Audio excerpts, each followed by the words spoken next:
बिस्मिल्लाहिर्रहमानिर्रहीम। टेस्टी। जी हाँ, आज हम बनाएंगे बहुत ही टेस्टी ज़ाफ़रानी खीर और इसके साथ साथ ज़ाफ़रान या केसर के फ़वाइद भी आप जानेंगे।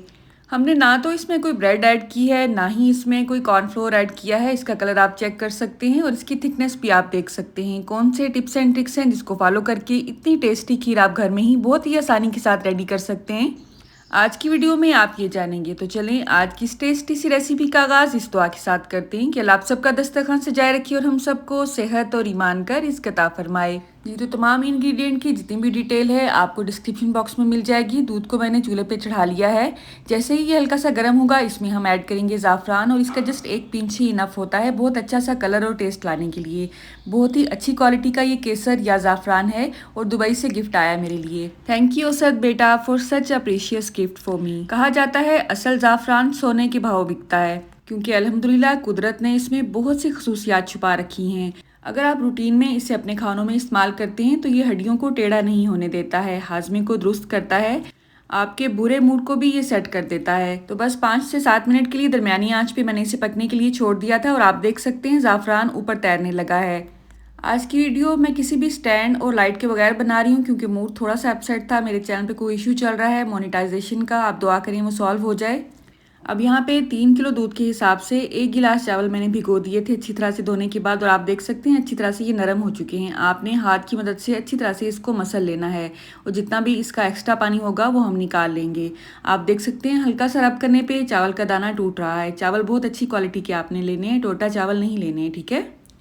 बस पानी मैंने एक्स्ट्रा निकाल लिया इसका। अब इसे हमने दूध में ऐड कर देना है। दूध को उबलते हुए 10 से 12 मिनट ऑलरेडी हो चुके थे। हल्का सा इसमें केसर का कलर भी आ चुका है। अब हमने चूल्हे की आंच को हल्का कर देना है। अगर आपको कोई काम है तो तसल्ली से आप काम कर सकते हैं। जब तक इसमें हम शुगर ऐड नहीं करेंगे ना, ये चावल नीचे से नहीं लगेंगे और इसे हमने हल्की आंच पे पकाना है।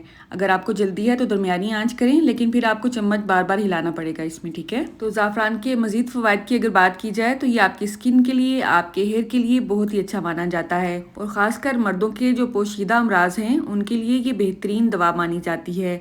अच्छा, इसे अक्सर लोग पानी में डाल के थोड़ी देर रख देते हैं, उसका कलर निकल आता है तो इसमें ऐड करते हैं, वो भी ठीक है। लेकिन इसका बेस्ट तरीका ये है हल्का सा आपने इसे कूंडी डंडे में डाल के मैश कर लेना है। इसे थोड़े से ठंडे वाले पानी में आपने डालना है तो ज़्यादा जल्दी से कलर निकलता है। मैंने तो खैर डायरेक्ट ही इसमें डाल दिया है, ये तरीका भी ठीक है। तो चीनी आपने अपने हिसाब से ऐड करनी है। मैंने 3 किलो दूध में 1 कप चीनी ऐड की है।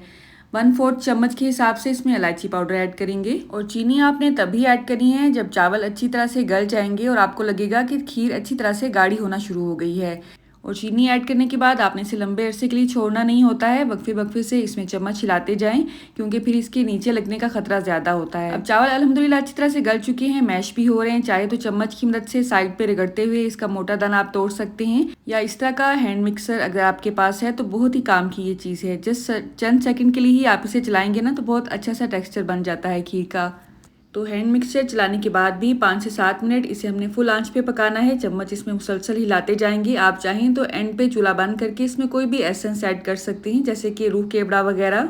लेकिन क्योंकि इसमें हमने ज़ाफ़रान ऐड किया है तो ज़ाफ़रान की अल्हम्दुलिल्लाह बहुत ही अच्छी सी खुशबू और इसमें कलर आ रहा है। अगर आपको कहीं से भी अगर अच्छी क्वालिटी का ज़ाफ़रान मिल जाता है ना तो किसी नेमत से कम नहीं है। कभी उसका कहवा बना के पी लिया करें, कभी इस तरह से स्वीट डिश बना के घर वालों को खिलाया करें।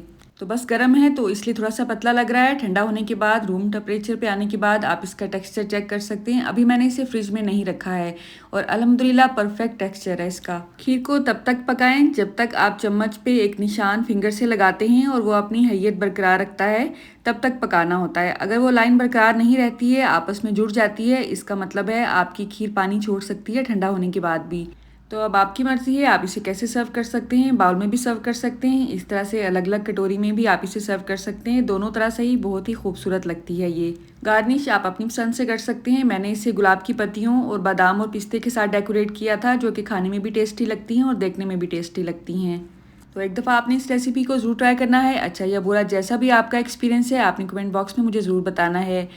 मुझे अपनी दुआ में ज़रूर याद रखें। अल्लाह आप सबको सेहत और ईमान का रिज़्क़ अता फरमाए और हम सब के रिज़्क़ में कसरत से ज़्यादा बरकत और आसानी अता फरमाए। मेरी नेक्स्ट वीडियो तक मुझे इजाज़त दें। अल्लाह हाफिज़।